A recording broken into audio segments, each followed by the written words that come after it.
Okay, so now this is the, remember we did the front of Notre Dame, that was the before photo, and that's the after, very dramatic, very Hollywood looking. I love that result. Now, when you go on the roof of Notre Dame, there is also the back that's very nice, and that's how it looks.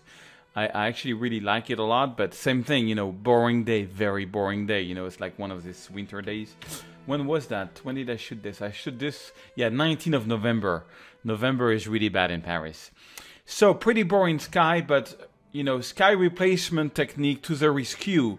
And let's see what we can do to make this a very dramatic photo. And by the way, oh, this photo yesterday that I put up on 500px went first page, 99.5 I think was the rating, or 0.2. It went on the first page. So, you know, even so, I totally cheated because that was the original photo. That's the retouch photo. You know, what matters to me is the emotional impact. You know, okay, you replaced the sky, but you created a piece of art that people lacked, you know, and this was voted one of the best photos on 500px yesterday. So that means that it's, some people like it, you know. So anyways, enough with the justification, and let's get going. So I'm going to go to the develop module, and I'm going to do basically the same stuff I've been doing before, opening up the shadows, bringing down the highlights. Now, as I said, on this one, I don't bring down so much the highlights because I'm thinking product mode. And product mode, you need to get some good white stuff. But I'm going to get the blacks, you know, darken. Let's see, yeah, just about that, so that we get some, you know, a bit more data there. And I want to give it a different look. Let's see, noise reduction. Let's see what we can do. Noise reduction, I'm not going to do very much. You know, just maybe like 10, because when I don't see noise, I just put 10 and then I put 90 sharpening. That gives me a very sharp photo. Don't forget to absolutely look how sharp that photo is. It's really tight sharp. I love that. But next is the masking. Make sure you do the masking until the whole sky is black. Okay, and last but not least, the horizon is not right. So let's enable the profile correction. Let's remove chromatic aberration, and let's click on auto to get the horizontal line pretty much straight. I kind of like that. Okay, so that's my basic retouching. Let's jump into Photoshop. So right click, edit, edit in Adobe Photoshop CC, or we might as well open as a smart object in Photoshop. That gives us the ability in Photoshop to reopen up the photo in camera raw and change a couple of things. So that's the photo in Photoshop. And I already have some sky opened up. I have this sky, this sky, this sky, and this sky. Yeah, I don't think I'm going to go for that. I'm going to go back to my collection in Lightroom, which is here, 58 skies up and running. And so we have it looks like an early morning, you know, I mean, it's like the, I'm sorry, it's a mid-afternoon, totally boring sky. So we are kind of pretty, I mean, we cannot go sunset on this one. It's going to be too much. I just want to add a bit of drama, a bit of, and what I do is I just try, like, for example, I could try something like that. Yeah, maybe not. I just want to add some, you know, some details to it.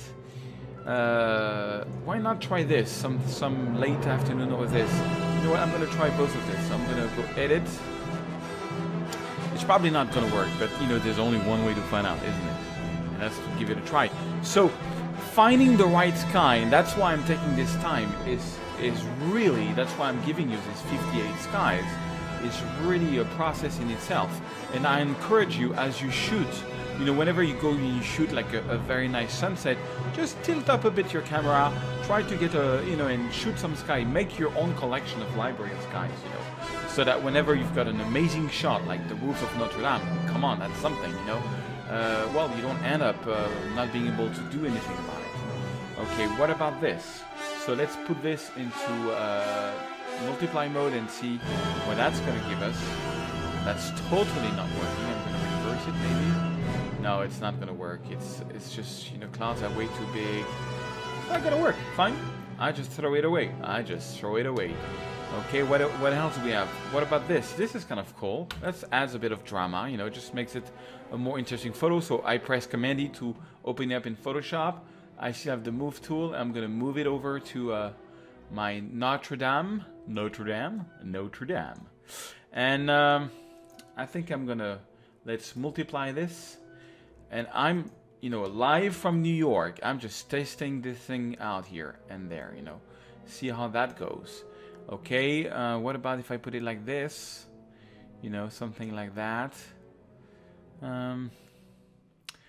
Okay, multiply doesn't work so well. I mean, unless you really want to go for heavy drama, like something like that. You know why it doesn't work well? Because the original photo is too dark. That photo is already too dark. So one way to do that, remember I opened this up as a smart object. I can just double click on it, and I can just boost the exposure. Boost the exposure a little bit. Boost, yeah. Boost the exposure, make it a lot brighter, and press OK.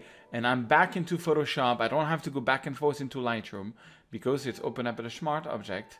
And so now it must be brighter. So yeah, it's kind of like, yeah, why not? Why not? There's one problem, is that this sky is very blue. Okay, so one thing you can try to do is press Command U on the sky and just desaturate the sky a little bit. Real time, you know. See if that fits. Yeah, that's better.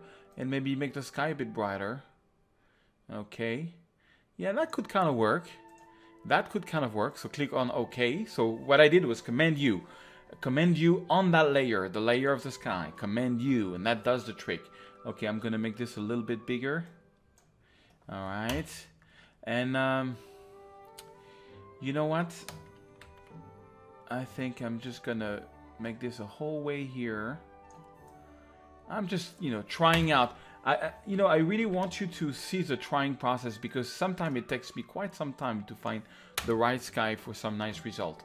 Okay, so that's before and after. It's way too dramatic. So what I'm going to do now is I'm going to add a layer. And on that layer, you know the technique. I'm going to make sure the black is the foreground color. White is the background color. I'm going to go to gradient. And on the click here, and on this gradient, make sure it goes from black to white. Remember, black is gonna hide the information. Anything that I put here, which is black, and white is gonna reveal. So I'm pressing the Shift key, and I'm just gonna make a gradient like this. Okay, that's already better. And I'm clicking on the gradient, and I'm pressing Command L for levels. And now I can play around with my gradient. Left, I make the photo darker. Right, it's you know, it's more subtle. Something like that. It's not bad, but I don't think it adds that much to the photo because I don't have the right sky. I think I can go a bit stronger. So, okay, let's just find another one. You know, we've got plenty of skies here. I want to try something like that. It might not work. It might not be a good idea.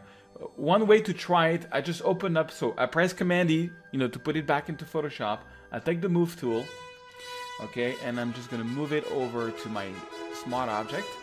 I'll give you a little trick. So that's a JPEG, which is a bit smaller. That's fine. I'm just gonna boost it up to about the size that I want, something like that. And that's the good thing about skies, is that you can just stretch them and you don't lose so much quantity. Now, remember, I've already got a gradient here, which is pretty fine. So I can just click on it, press the Alt key, and drag and drop it on top. And then I just take that out, and the sky is already there. Looks kind of weird. Because it's just too much cloud. So that's not working either. That's fine. Let's go back and see if we can find something a bit more nice. Yeah, I think I need something more light. Something like that is kind of cool. Or something like that. That could be kind of strong. I want to try this one. Let's try this one. So edit. Adobe Photoshop CC. As I tell you, you know, finding the right sky is a process in itself. So, Move tool, I'm just going to drag and drop it. Okay, boom. Okay, take this one out. I'm going to actually throw that layer away. I'm going to keep that layer because I like that gradient. I'm going to put this, I like this God rays going on here. This nice God rays. God rays is, you know, when God is sending you a LED light and, you know, shining the city for you. No, I'm joking. We call that God rays. Okay, and let's put that. Boom. Not so bad. Not so bad. But you know what's wrong with this is that this is totally invisible and this is totally invisible. So we need to refine tune the mask. So that's easy. For that is we go on the photo, we take the quick selection tool, and I'm just going to quick select this part, okay, real fast. Now if you select too much, you just press the Alt key and the quick select becomes a minus, right? And you need to make sure that you only select the, you know, the top of the tower, not anything else. But what I do is I always do it like very roughly like this, you know, and then I call my friend the Refine Edge tool. I've got a nice friend, it's called Refine Edge, and I just paint here, and it refines the edge for me. Plus I do a little smart radius, boom. Okay, so now I've got this as a selection. Okay, I'm taking this back, I'm going on the mask, so I am on the mask with this selected. And remember, anything which is black is going to hide and stop the, you know, the things from that layer to appear. So I'm going to go to Edit, Fill, I'm going to fill this with black. Okay, and you know what? I need to extend this. I need to extend my selection, but I can do that actually with the mouse. Now that I've got this properly selected, what I can do is take a brush, make sure it's 100% black, and just, you know, click here and make sure that all this is properly selected. I just want to take that out. Okay, and then you can make the thing a bit bigger, make it a smaller opacity, and just blend this a bit more, so it's like more realistic. So now it's more interesting, except here there's something that is not right in my mask, so I have to click on it. That happens a lot.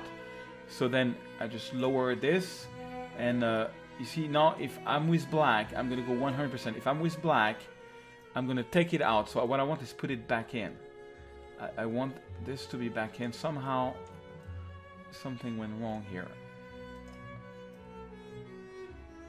Yeah, it's not working at all. Okay, I'm gonna undo that, and I'm gonna basically lower the opacity. And it's really, masking is a trial and error process. Okay, make this smaller, and I'm just gonna brush here a little bit. Okay, that's a bit too much. Okay, then I'm gonna press X, and I'm just, you know, making this fit somehow. Okay, that's kind of cool. That works well. Yeah, that's not a bad sky. That's not a bad sky. I just think, oh, look at this. This is not good at all. You see here, there's a little halo. This is not good at all. I didn't do a good job on the fine-tune my mask. So I have to go back on it. And what you can do is I can just paint over this in black. Sorry, Command Z, in white, I mean. Just to get this thing mixing up a bit more in the photo, you know. So it's there, but it's not fully there, like if there was haze, you know. I'm just putting back some of the sky. You just do it until you got something natural. Okay? That's pretty cool. I kind of like that sky. It's just the color is a bit off because this is very blue and this is very warm. So that's fine. I can just double click on my raw file and just add a bit of blue on the bottom. And click OK. And that's gonna make the bottom of the photo a bit bluer, and the sky being blue, it's gonna mix better, you know. It's kind of more, yeah, it's more like it type of thing. But you know, that masking, yeah, it's actually not bad. It's actually not bad. All right, so that's the basics of my photo. I'm gonna go back to Lightroom, and I'm gonna do some retouching on it. I'm gonna put on pause until it's back in Lightroom. So I'm back in Lightroom. Focus a little bit. This is the original photo, and this is the photo with the sky added. I kind of like that with the color red. So, but I don't like the blue. I think I'm going to change the white balance, but you see now we've got an even color. It's blue everywhere. So if I change the white balance, it's going to change everywhere. I'm just going to add some serious yellow and a bit of magenta to make it a bit like sepia type of looking. I'm going to open up the shadows, align the highlights. I'm going to do my white balance. black, you know, and now, and then I'm going to apply black seriously. Yeah, to give some depth to it. Okay, maybe add even more contrast. And okay, now a little bit of my basic retouches. I want to enhance the God rays, so I'm going to press the reset key and take the brush tool. I'm going to boost the exposure, make sure flow and density is around 80 of my brush.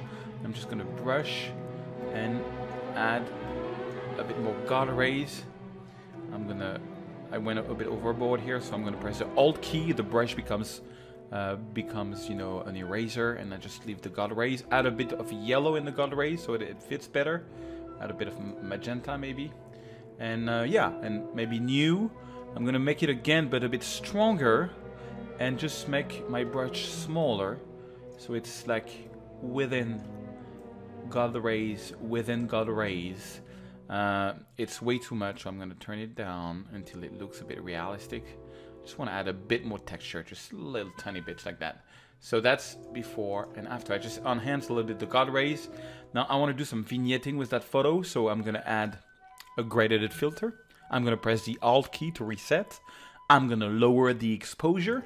And I'm going to close the photo here, just in the bottom here, something like that. Maybe back it down a little bit. Just want to close the photo a little bit. And yeah, have some real drama. So that's the sky replacement. Let me show you the before. That's the before. And that's the after. You know, very sepia dramatic. It's a bit different than what we did in front. That was the before, and that's the after. I really love that, and I love the drama that it does, and this type of photo really find its public. So as you can see, it's quite something to find the right sky. That's why it's good to have a good library. The 58 or 60 skies I'm giving you is a good start, but I encourage you to make your own and just shoot skies, make collection of skies, and try to play with them, and you will see sometime you're going to get amazing results.